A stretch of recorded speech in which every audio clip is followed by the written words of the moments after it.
Okay, going to our guest, Bob Fletcher, is a businessman, investigator, film producer, speaker, author, and all-around good guy.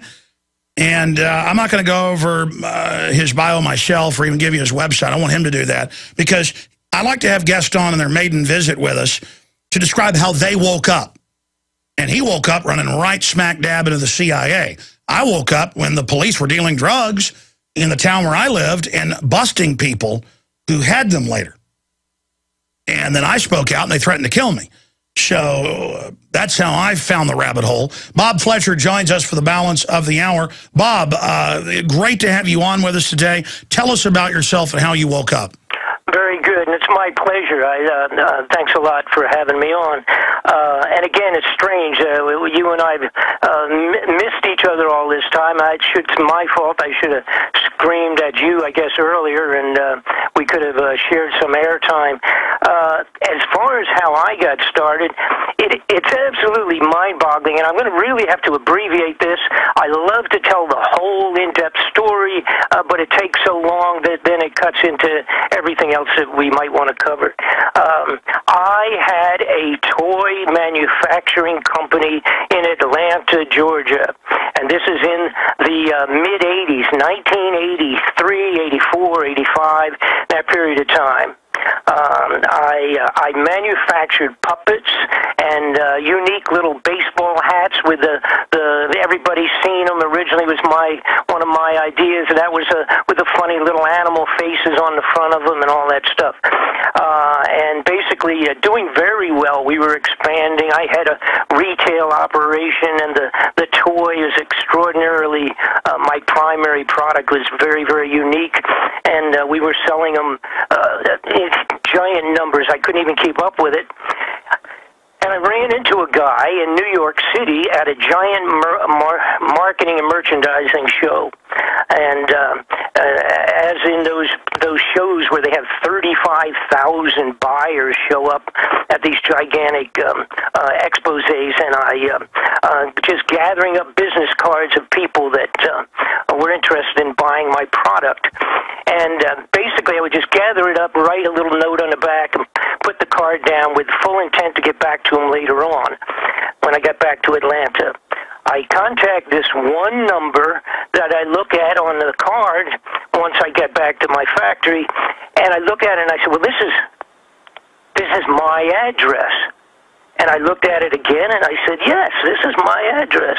And then I looked at it more carefully, and I realized that it was a guy that had an operation 100 feet from me in the same manufacturing area. And I could hit it with a stone. So, wow, I thought that was pretty strange.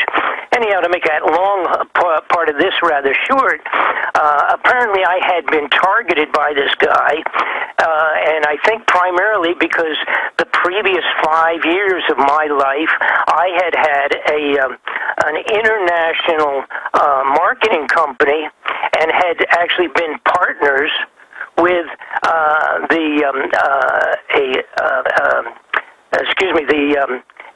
ambassador. Actually, he was the consulate general for the country of Liberia, and we were doing business with West Africa, et cetera, et cetera. And that was a couple years prior to my toy company.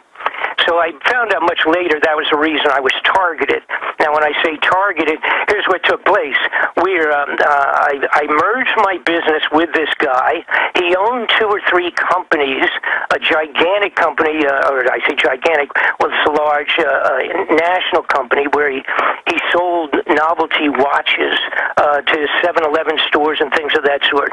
You know, talking $100,000 at a time kind of contracts. So that was pretty big. And he employed 100 people with that company. So I thought I'd kind of hit pay dirt. All of a sudden, I had this business partner with tons of money to do what I needed to do with my toy company.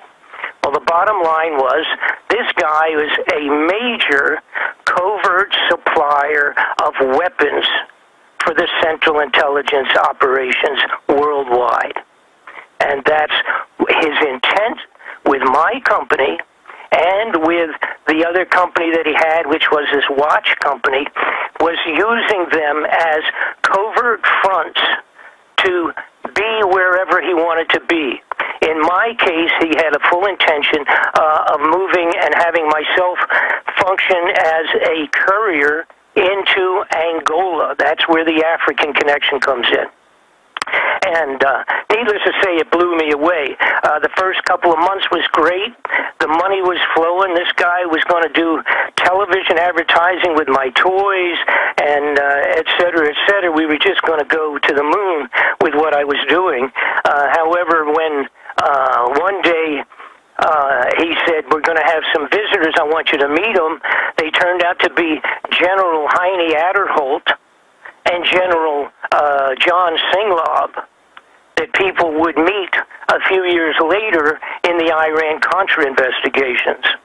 This guy was, by the way, his name, the covert operative's name is Gary Best, and his company was called Vista, and Vista International USA, and even changed the name of my company to Vista.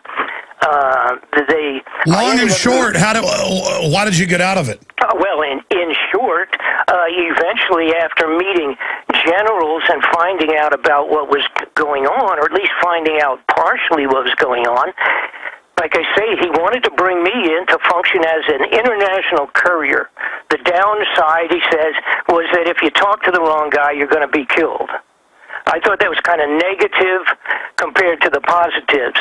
Obviously, you just wanted to sell toys above board in America and around the world and be a regular toy salesman. You got it. You didn't want to be a spy. Absolutely. Just blew my mind. And, I mean, these guys were coming in and out. We were getting telexes at that time. There was no email. It was telex time back then. We would get telexes that were coded messages, and this fella, Gary Best, would tell me that, oh, by the way, this means one of our guys was just blown away over there, and so this operation had fallen down. I had come in on telephone conversations where he was selling and putting together contractual agreements for 747 aircraft, making as much as $10 million net profit on these guys. You came into a high-level operation. High level, unbelievably high level, because after finally I just said, hey, I got to get out of here. The guy owed me $250,000 that he hadn't paid me yet. I said, pay me up or give my toy company back. And he said, you're out of here. And if you say anything about what you've learned here, you're going to... And what he did, he didn't say anything verbally. He reached in his pocket, his vest pocket, pulled his hand out in the shape of a gun, pointed it towards my forehead, and pulled the trigger of the pretend gun. Wow. Stay there. We got to go to break. You got to finish the story. Then this will be the first of many visits, and then we'll get into the weather weapons, all the other things you've been involved in and covered. Amazing, amazing. Bob Fletcher's our guest. Everything we said came true. Everything we've done has been right. BobFletcherInvestigations.com is his website. I should add, we have a mutual friend, Emilio Estevez, who actually got Charlie Sheen into, quote, conspiracies. Now, that's who got Charlie into it, and I've met him quite a few times and hung out with him. Great guy, really smart. He was looking at doing a story of Bob Fletcher's life. And why I haven't ever had Bob on to now, I'm still marveling, but I don't want to burn the time up repeating that. Obviously, we'll catch up in the 17 years I haven't had him because he's such an interesting fella. Finishing up your story and abbreviating it, then we'll get into the weather weapons, all the other stuff you started discovering after that, since then, and what you think of what's happening today with Obama and all the big developments. Bob, please continue. Okay, yes, again, like I say, we have to really kind of compress the front end of this thing in terms of what happened. So here I am. I'm sitting in my own toy company has now been taken over. The contracts are done. This guy technically owns it. He hasn't paid for the agreement yet, and so he owes me a lot of money. The bottom line was the things that were going on were just so far over my head, and I was just know, again, I had done an awful lot in my life prior to this, so I certainly didn't consider myself to be naive. I mean, so much, that's another whole story, too, which included being in the music and record business. For many years, I was an executive with MCA Records. I was the promotion director that introduced Elton John to the United States of America. I was on the road with The Who, I mean, et cetera, et cetera. This was my prior, long before I got involved with my toy manufacturing. So, again, I don't consider myself naive, but as everybody else, I knew nothing about the unbelievable corruption at the highest levels of our country. And I, all of a sudden, was plopped into the middle of it. Now, first I thought, when I just left. I mean, I left with a threat on my life. I said, I'm going to get out of here. I said, but this guy, I'm going after him. He's fooling with the wrong guy.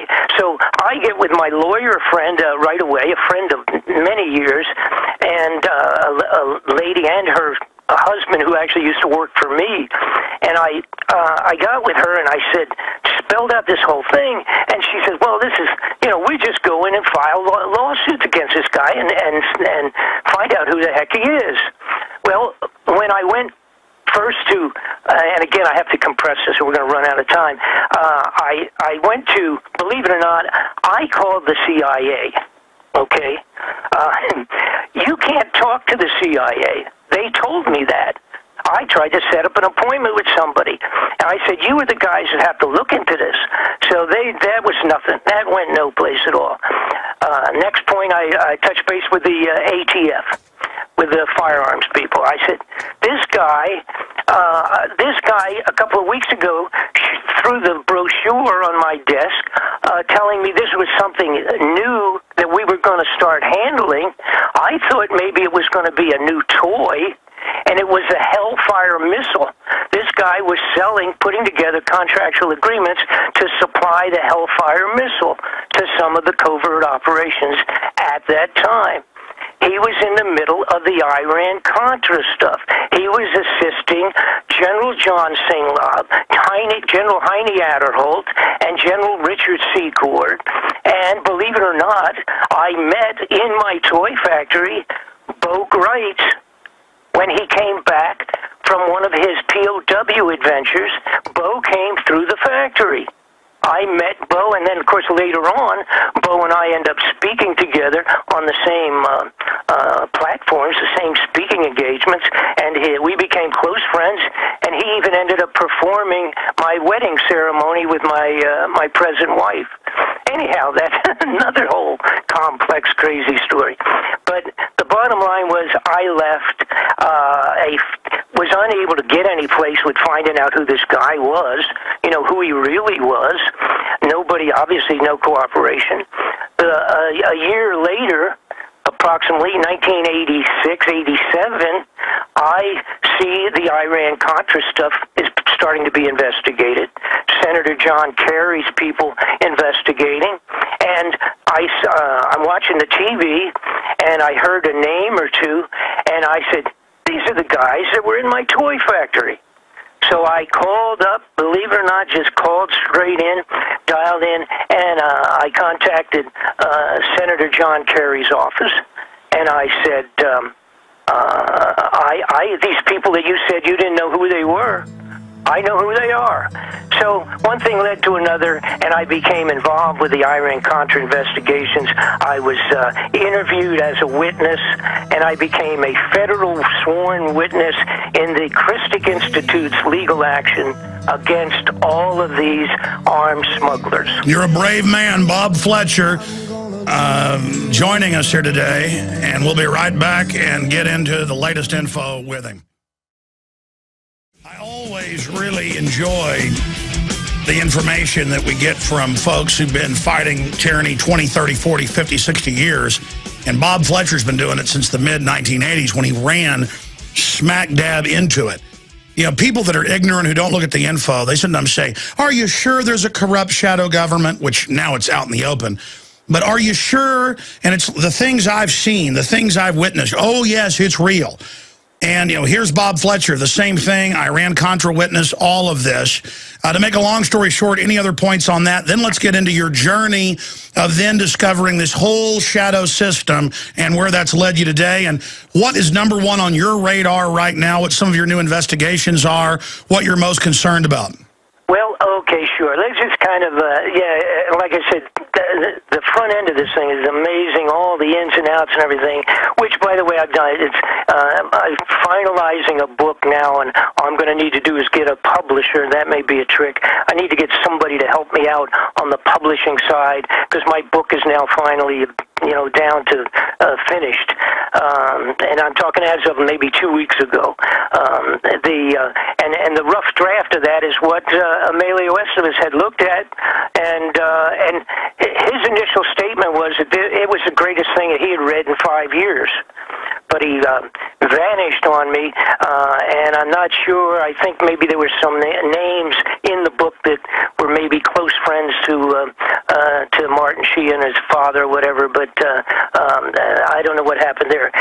Dropping that off, though, I started chasing this. I realized that these guys were directly involved. This is 1987. They were directly involved with the Contra stuff. I started contacting and making contacts with the investigators there. Little by little, what was happening, how I morphed into doing all of the investigations, I was blown away every week, as you have been, by finding out who these people were, and finding out the same guys that did Air America during the war, way back in the Vietnam War. These were the guys that were doing and supplying covert weapons. They considered themselves suppliers of air, and what they meant by that was transportation, aircraft, helicopters, and that type of thing. But in the midst of this, of course, was the supplying of all of the weapons that go into all of the little tiny unrecognizable wars that we carry on over and over and over again worldwide. It's a very small group of guys that are always available, the same as there's a small group of assassins that are always available to remove problems from the scene. So a telephone call will come in, and a guy will pick it up, and they'll simply say, we've got a problem we got to solve, and these guys will go out and eliminate whoever it is that they want to eliminate, or they have to get weapons to an area. They will call these same specific guys and just say, we're going to start functioning in Angola, and we're going to start functioning here and functioning there, and they set up the necessary secret weapons, etc. And I was finding out on a regular basis that the guys that I dealt with yesterday, that I was chasing, were some of the same guys that I was going to deal with next month, and they were all interrelated. And it ended up that all of the investigations that I've done over the last 25, 30 years, I ended up being physically involved one way or interconnected one way or another with what I was looking into. And it all went back to these same characters that were in Bob Fletcher's toy company. And tell folks what happened to Sonny Bono. Sonny's situation was, during this period, again, from the 80s up through the 90s and up to the 2000s, I was involved with many inquiries that the Senate and the Congress were carrying out. I dealt with Dante Faisal as it related to the old October surprise inquiries. I supplied them with material that Barbara Honecker had given me after being unable to do anything. I was involved with that in inquiry. I was involved with I did do a thing on the JFK murder because I had gotten some actually footage from a Central Intelligence agent way back in the 80s. What was happening, my name was banging around in the corridors of the Congress and the Senate as somebody that knew this or knew these guys or knew what was going on. Sure, and they wanted to use you as a conduit to put stuff out because they knew you had the courage to do it. Right, and yes, that's right, absolutely. And also they were coming to me and saying, what do you know about this? Do any of your people fit this or fit that?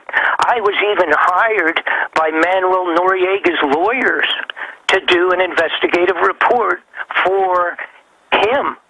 And what they were looking for was the connections between him, Manuel Noriega, after he was captured, the connections that he had previously had into the White House and other government levels. I did do that report.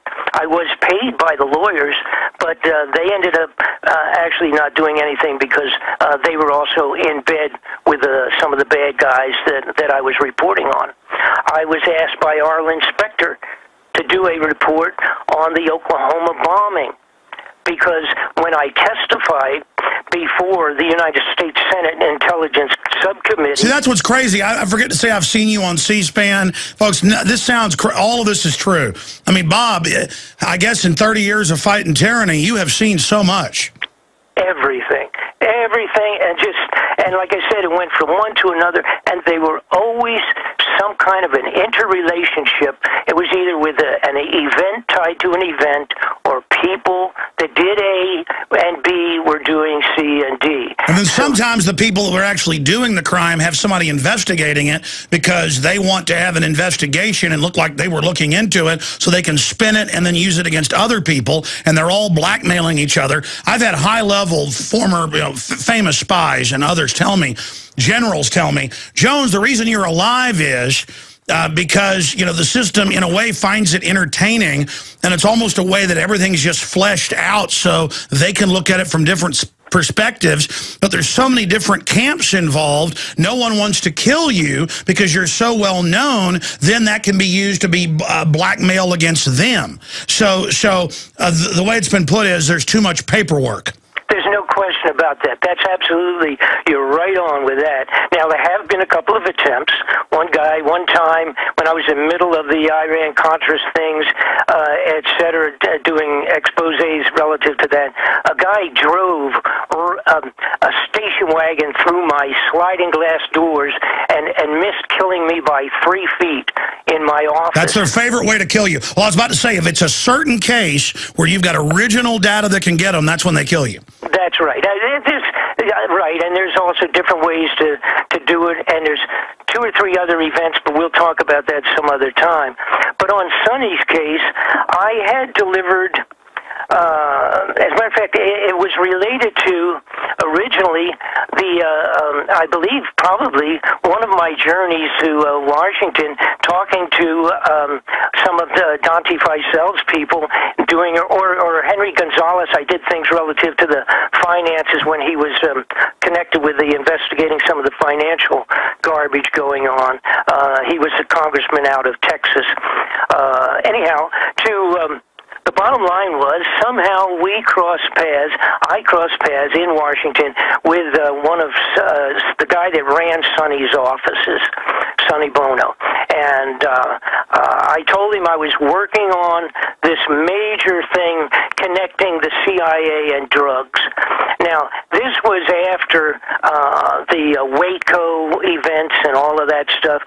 Sonny had become so traumatized when he got up to Washington. You know, again, he knew about corruption, but he was destroyed when he started finding out how high it went and how deep it went and how extraordinary it was relative to billions and multi-millions of dollars. I'm going from memory, but didn't he break down and cry over Waco and stuff? Yes, he did. And I remember watching him on C-SPAN because I was addicted to C-SPAN at that time, and he was really starting to get in people's faces, and you could tell he was freaking out that he was in the middle of a bunch of crooks. Yes, he did. He actually broke down and cried. You know, you can look at that from 2 sides. His life and mine were so terribly familiar. I did things in the record business that he did in the record business.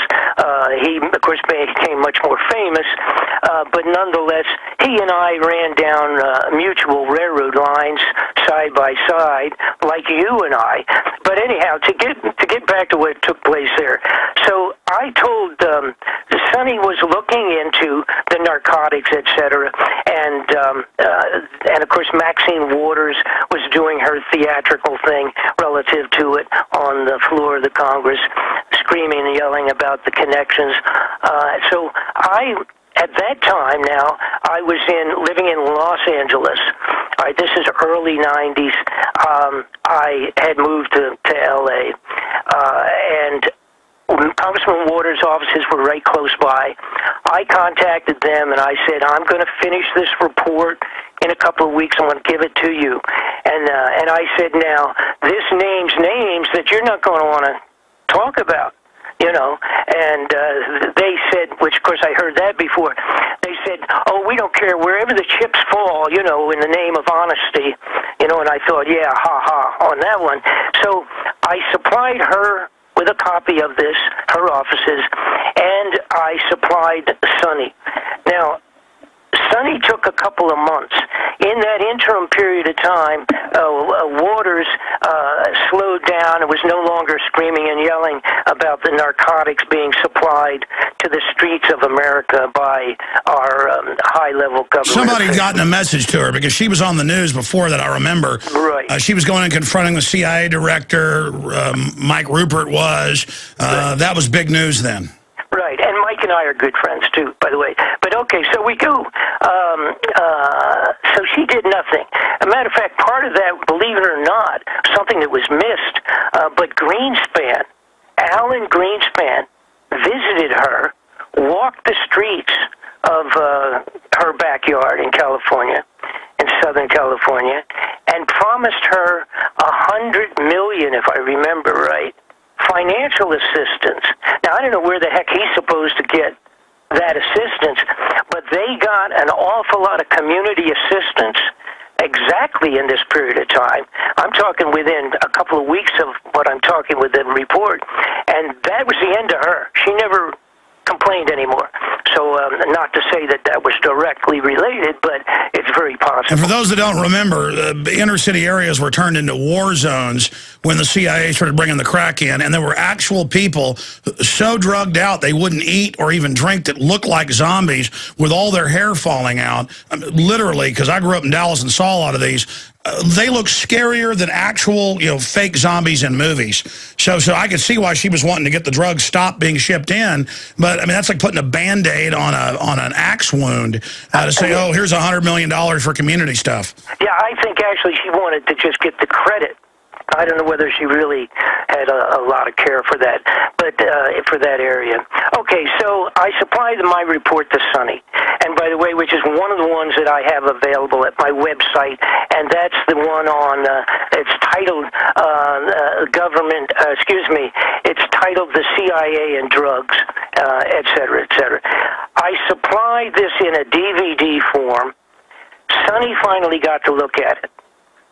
He got back to me. I received an advance information that Sonny had gone over it. He had freaked out and was moving forward to initiate a congressional inquiry based on primarily what I had supplied him with. And there's specifically a few people that he wanted to go after. I said, great, let me know how that happened, what's going on with it.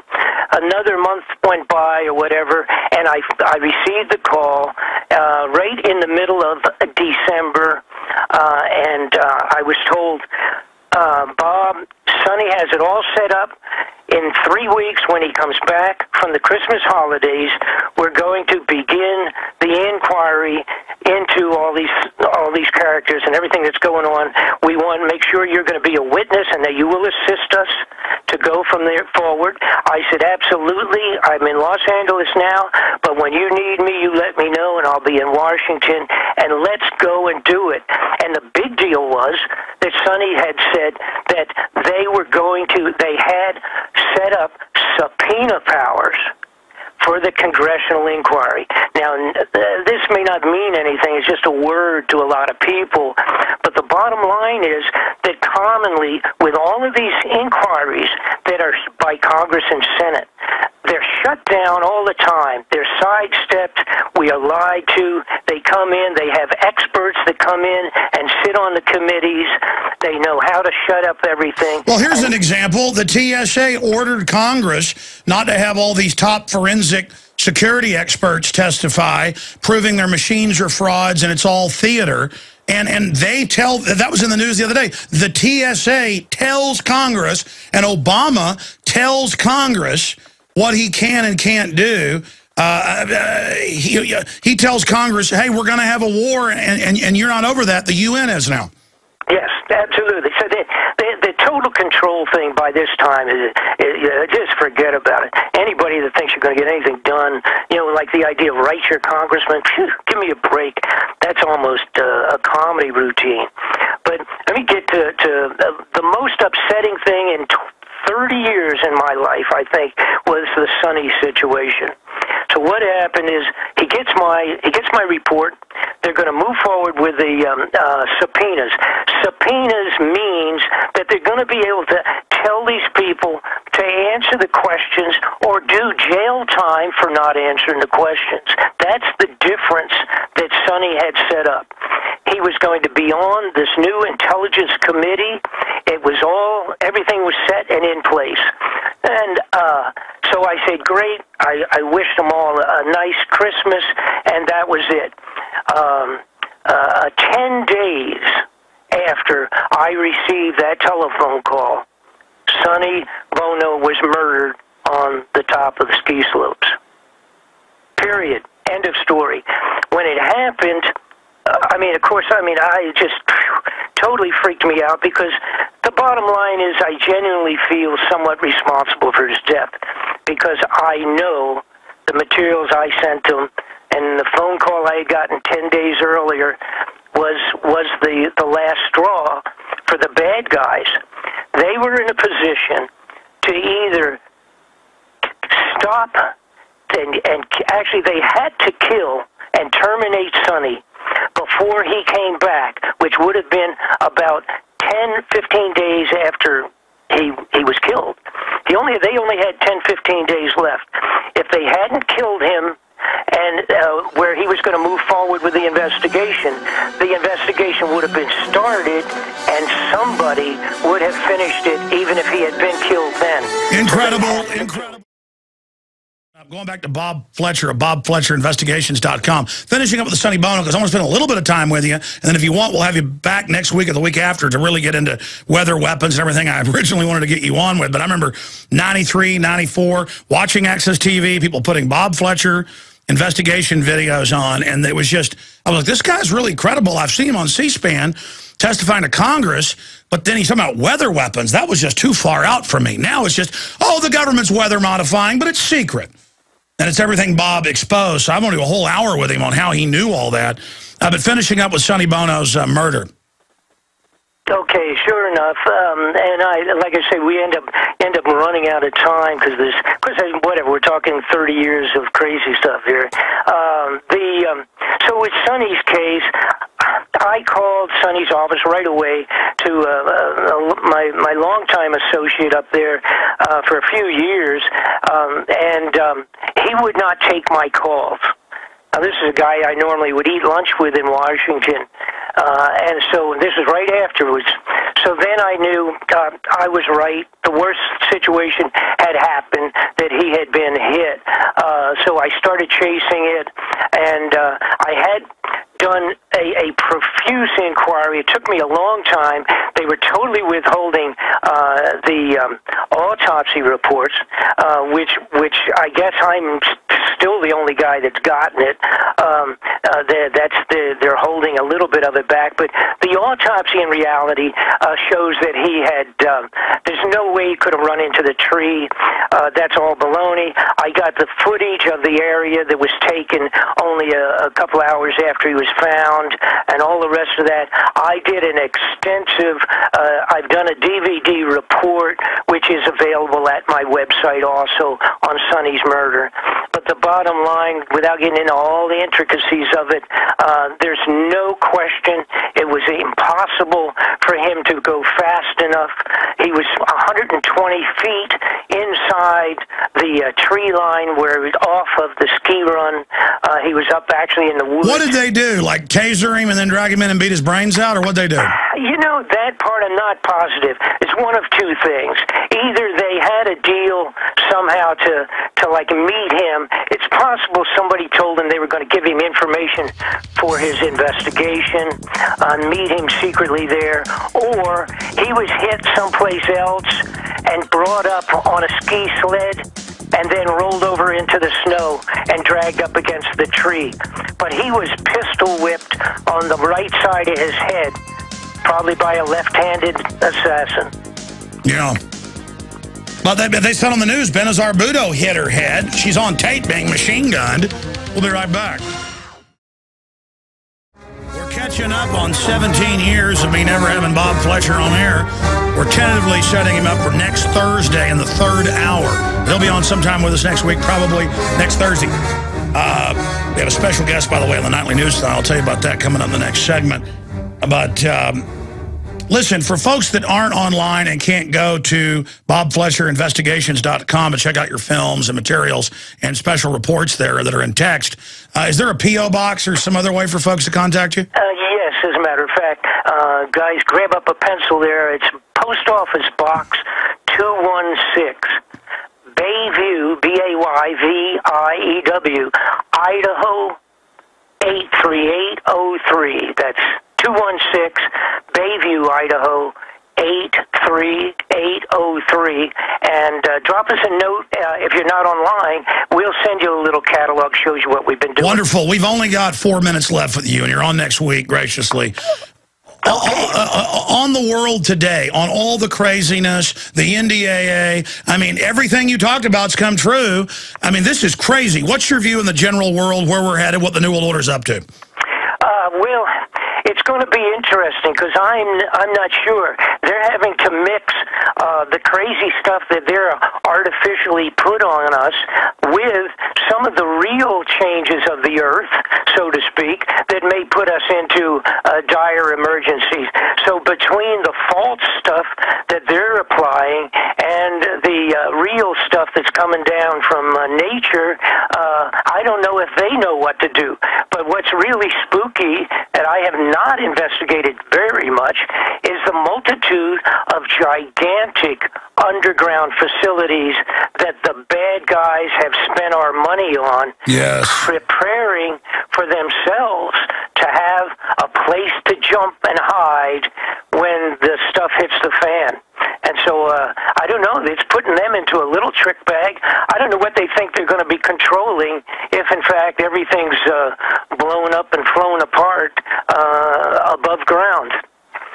All right, well, the first thing we're going to cover then is weather modification and deep underground bases, which they admit they've built, but again, that's secret. The details are secret.